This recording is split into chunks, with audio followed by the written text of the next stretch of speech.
Bonsoir à toutes et à tous et bienvenue dans une nouvelle immersion ferroviaire. Ce soir, nous embarquons avec l'entreprise Scheuitzer, spécialisée dans l'entretien des voies de chemin de fer. Vous les avez très certainement déjà croisés, même si une bonne partie des travaux s'effectue durant la nuit. C'est une première pour nous, un tournage nocturne pour découvrir une activité encore trop largement méconnue, pourtant essentielle pour que les trains circulent en toute sécurité. Raiwan, saison 4, épisode 15, c'est parti.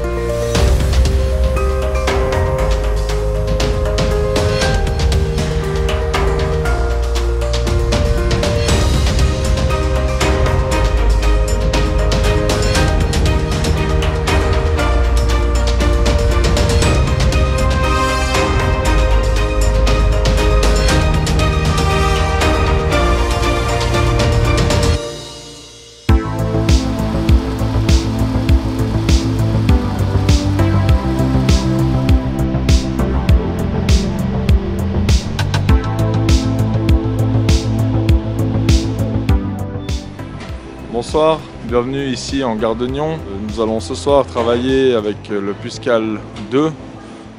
Nous allons procéder à une réfection totale de la voie, infrastructure-superstructure en gare de Gland, sur une étape de 36 mètres.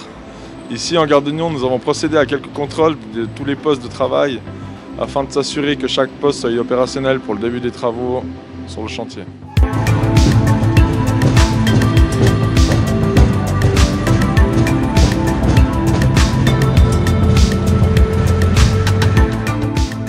Le convoi se dirige maintenant en direction de Gland à une vitesse maximale de 80 km/h.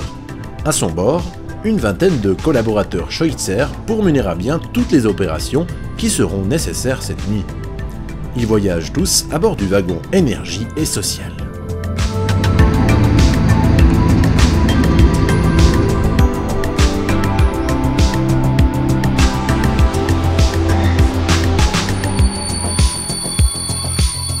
Arrivé à Gland, le temps pour le mécanicien d'effectuer les formulaires nécessaires avec le chef circulation pour que le train puisse se positionner sur la voie qui va être travaillée.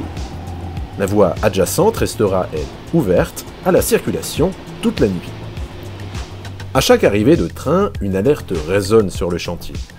Ce sont des agents en charge de la sécurité, sous le contrôle du chef sécurité, qui s'en chargeront jusqu'à la fin des travaux.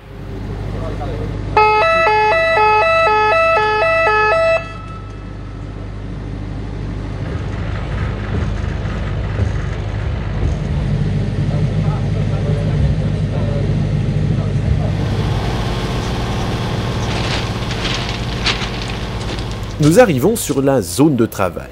Le temps que tout le monde s'installe, présentation du Puscal 2, un train d'assainissement de voies en intervalle qui peut fonctionner sans perturber le trafic de la voie contiguë. La zone de travail se situe au centre, sur le wagon poutre d'une longueur de 22 mètres. Voilà pourquoi les travaux de ce type s'effectuent sur des intervalles de 18 mètres, car tout se passe sous le wagon poutre. À sa gauche, le système d'excavation, puis le fameux wagon énergie et social, et à sa droite, des wagons sur lesquels des portiques vont se déplacer.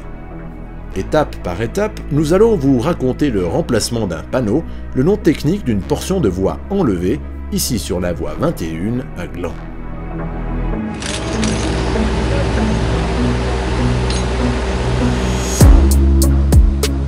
Alors nous voilà arrivés sur le chantier en gare de Gland, où nous procédons maintenant à la préparation de la machine. Nous allons déplier la machine pour la mettre en phase travail. Nous avons déjà procédé au démontage des éclisses pour qu'une fois que la machine soit prête, nous puissions venir avec nos portiques pour enlever le panneau de bois de 18 mètres qui sera stocké sur un wagon en queue de composition.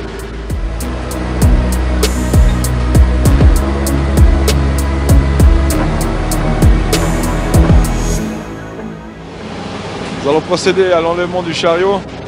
Ce chariot nous sert à respecter une distance de 18 mètres entre chaque essieu.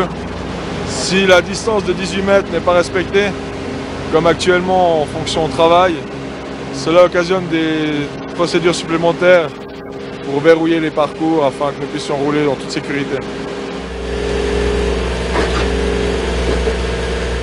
Les dernières mises en place s'effectuent, notamment cette lame qui sera très utile tout à l'heure. On ne vous en dit pas plus.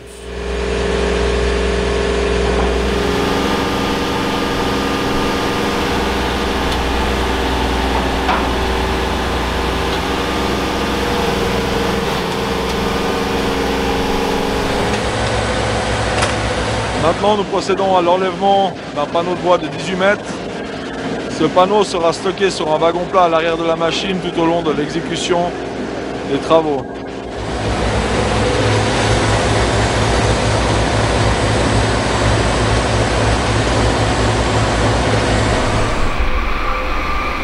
Une quisse passe tranquillement à côté de notre chantier. La voie maintenant enlevée, l'excavation va commencer.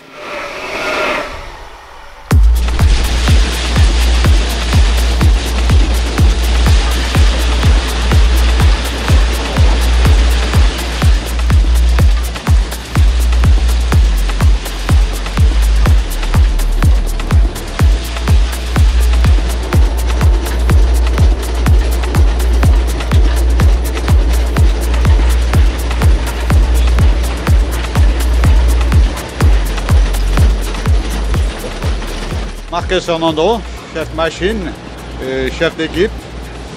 Puis mon poste de travail, donc c'est à la Creuse actuellement. Je suis à la Creuse, puis je dois m'en occuper de tout ce qui est préparation de la machine pour arriver sur le chantier. Puis tout ce qui fait partie sur le chantier, les pannes, tout gérer, quoi, les personnels avec le travail qu'on fait.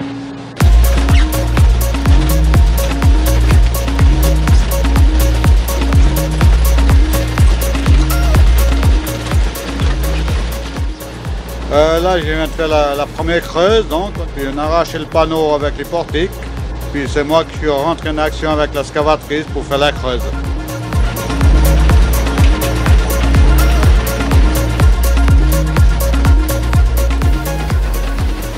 La largeur de la creuse, de la lame de creuse, elle fait 2,60 m, et puis comme on a 3,80 m de large de creuse, alors, je dois refaire plusieurs fois parce que je dois me déplacer de gauche à droite, de droite à gauche pour avoir la largeur totale. 18 mètres de creuse sur 1 mètre de profond, on fait entre 20 et 25 minutes.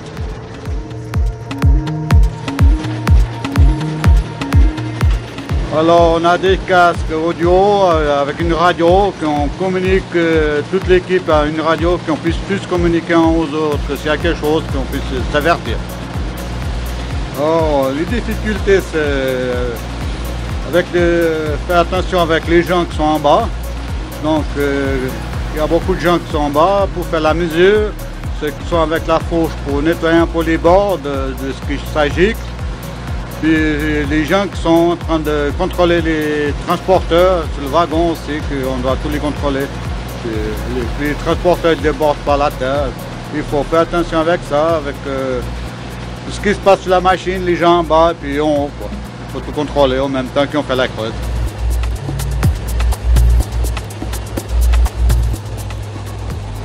Alors tout le matériel qui est creusé passe par des tapis. Nous, suite à une télécommande, nous bougeons les tapis pour répartir le matériel, en sachant qu'aujourd'hui nous avons 2 panneaux de 18 mètres, un wagon fait 32 mètres cubes, nous allons en remplir 4. Donc ça va faire 128 mètres cubes aujourd'hui creusés.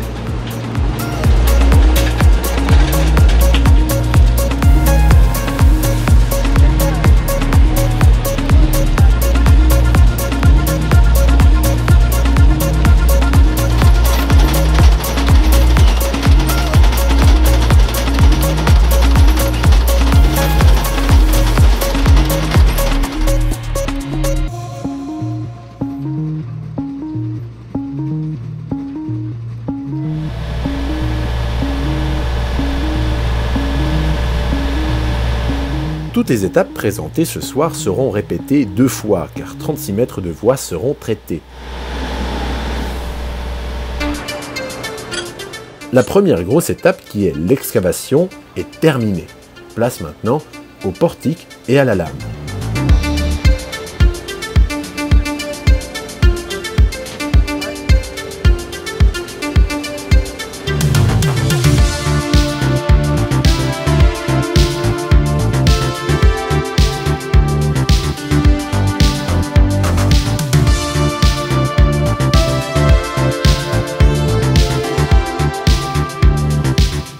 De droite à gauche, de haut en bas, être à plat, incliné, pivoté, on peut tout faire.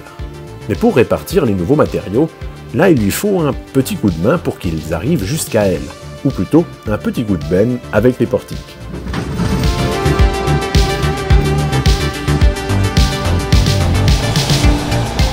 Bonjour, c'est Monsieur Ziki Mouad, machiniste Puscal.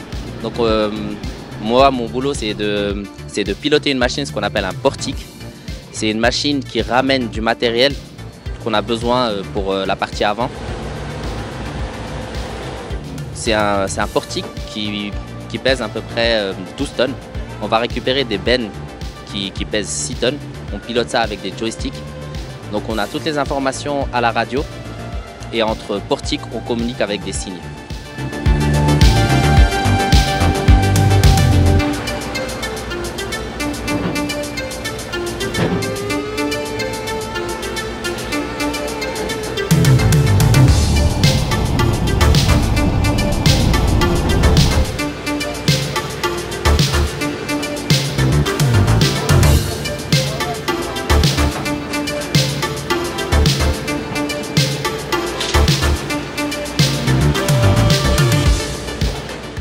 Je m'appelle Ventura, je manipule la lame avec cette télécommande, la lame qui se trouve là-bas au fond.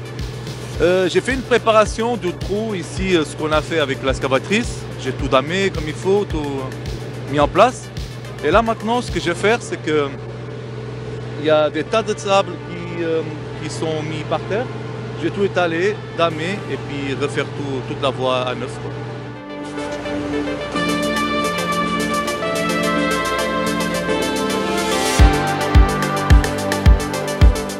Ça prend quand même un petit moment à faire une formation de ce poste-là, à 2 à 3 ans de temps. Et puis on continue sur le panneau qu'on va faire, sur la voie. Mes collègues ils mettent du sable en montagne, en tas. Moi avec la lame, je vais tout mettre en place en faisant des positions, des manipulations, vous allez voir par la suite.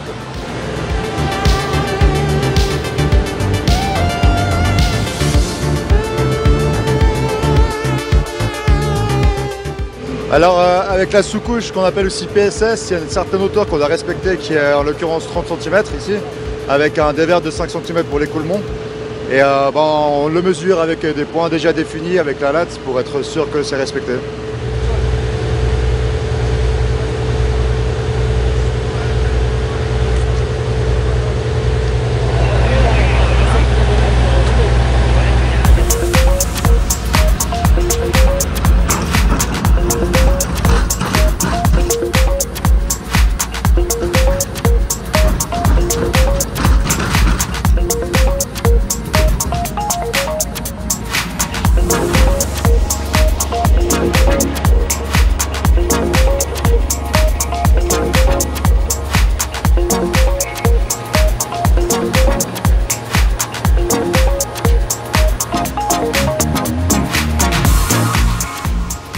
Après avoir compacté le sable déposé, il est temps de déposer sur la zone les emblématiques pierres qui stabilisent la voie et absorbent les vibrations produites par les trains, le ballast.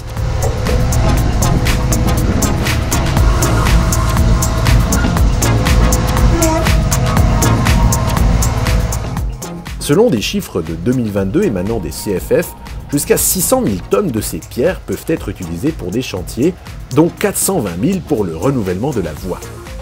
80% de ces pierres sont suisses, le reste provient d'Allemagne. Le ballast ayant vécu sera nettoyé, puis parfois réutilisé, parfois recyclé en gravier en fonction de l'état des pierres.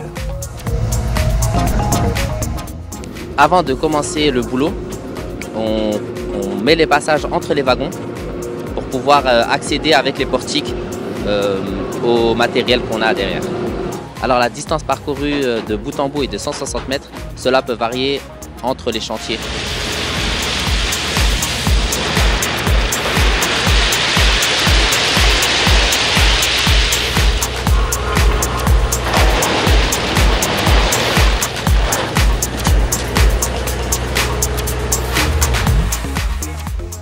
Ici, nous avons procédé au pré-ballastage d'une couche d'environ 20 cm. La couche totale doit être de 30 cm. Les 10 cm restants seront comblés lors du bourrage. Le panneau de voie de 18 mètres est maintenant ramené pour être repositionné sur son nouveau lit de matériaux. Cela ne va pas durer des mois, puisque quelques jours plus tard, la voie composée de 2 rails et des traverses reliant ces derniers seront entièrement changées par une autre machine, de quoi peut-être ouvrir déjà la possibilité d'une nouvelle immersion. Les éclisses servant à la jonction des rails sont repositionnées et les traverses sont ajustées.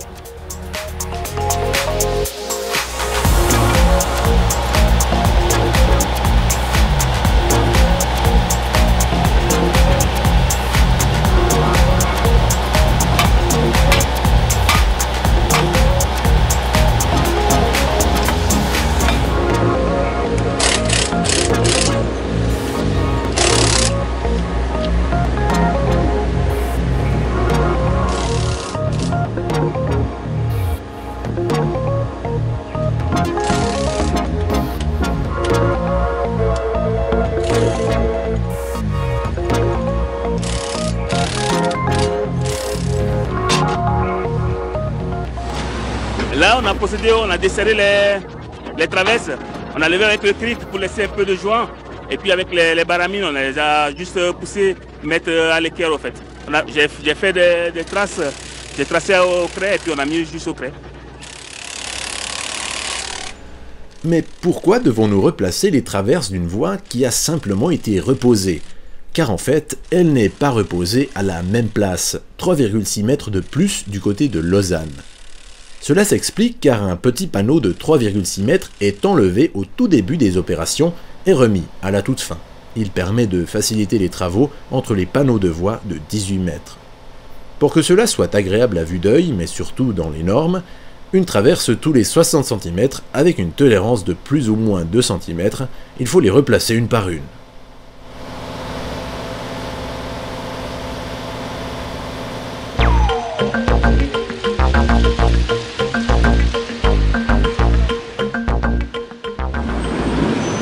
Nous sommes au niveau de la ballastière. Le portique vient déverser les petites bennes dans la ballastière qui ensuite est posée sur la voie et permet de ballaster régulièrement en avançant la machine à faible allure.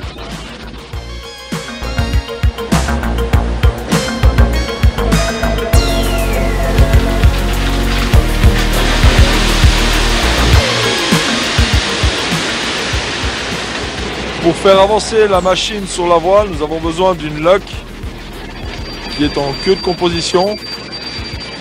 Et ici vers nous, nous avons un pilote qui donne les informations à la locomotive. Cette opération est valable pour le ballastage comme pour l'avance entre chaque panneau.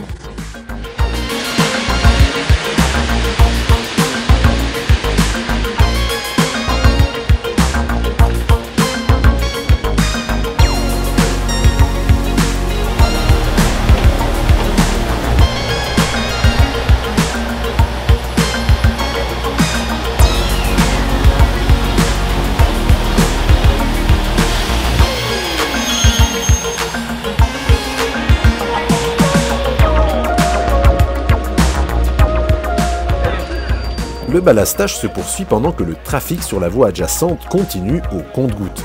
Nous sommes au plein milieu de la nuit.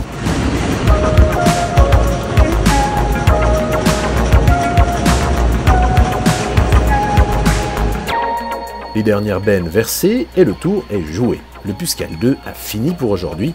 Lui oui, mais pas nous.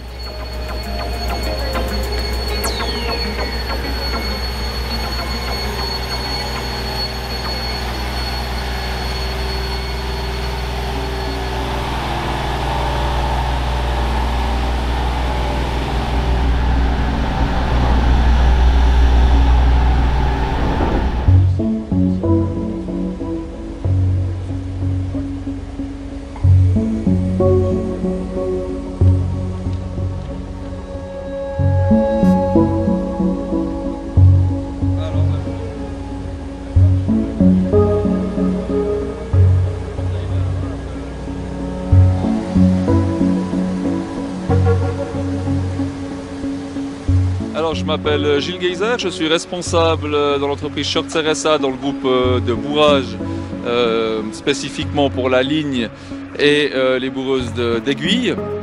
Derrière moi, vous pouvez voir une petite machine de réfection qui, son petit nom, c'est une B08 du fabricant Placer et Teurer. C'est une petite machine qui est utilisée spécifiquement pour faire le travail que nous sommes en train de faire actuellement, soit de la réfection. On travaille spécifiquement derrière des machines type Puscal, comme vous avez pu voir auparavant sur ce tronçon.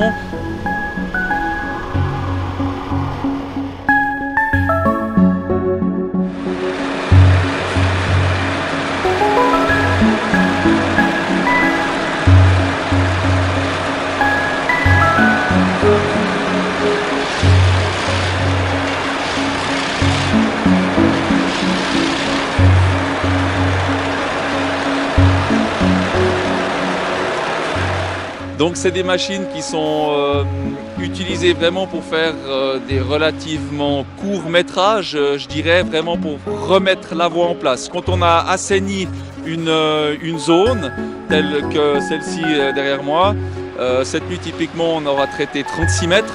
Nous sommes forcément liés aux intervalles du client, donc la voie est coupée, on peut vraiment travailler pendant un certain laps de temps. Forcément ça nous limite en quantité et on utilise vraiment ces petites machines pour remettre la voie en place au millimètre afin que le train puisse rouler après ce travail.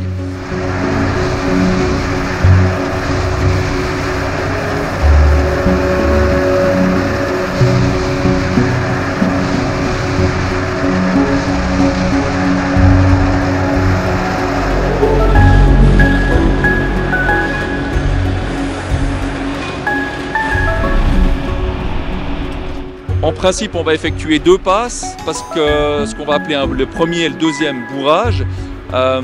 Après un premier bourrage, on peut libérer la voie à 50 km/h. Après le deuxième, 80.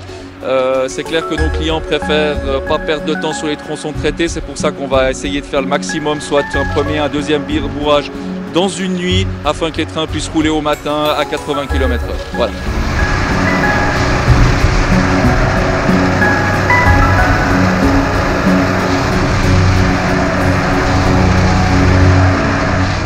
Alors le processus, c'est qu'on va typiquement se mettre en place, on va la mesurer, donc on est en visée laser permanente avec un système qui a été développé par l'entreprise Shortser.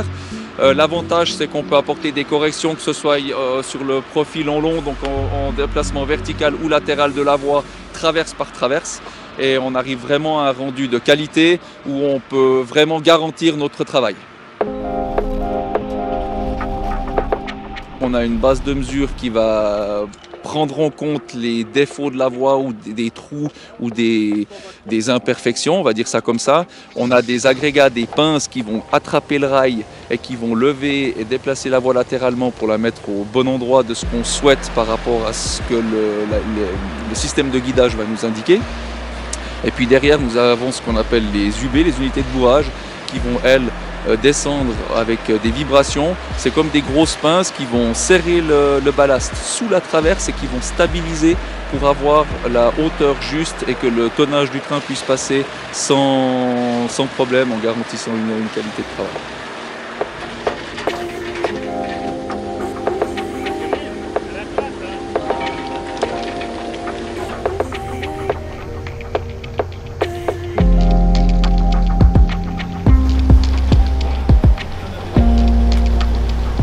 Les 2 bourrages terminés, un dernier petit ballastage sur le bord de voie est effectué avant d'être nettoyé par la bourreuse.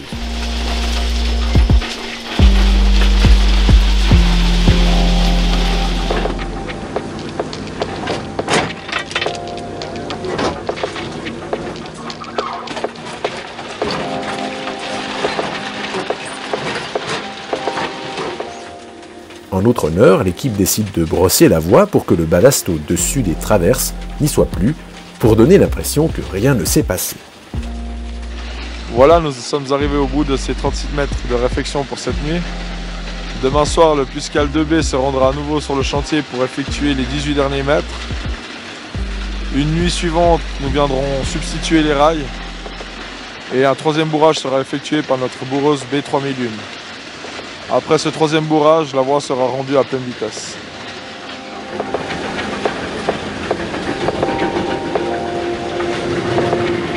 Il est temps d'annoncer le tronçon comme praticable au chef circulation.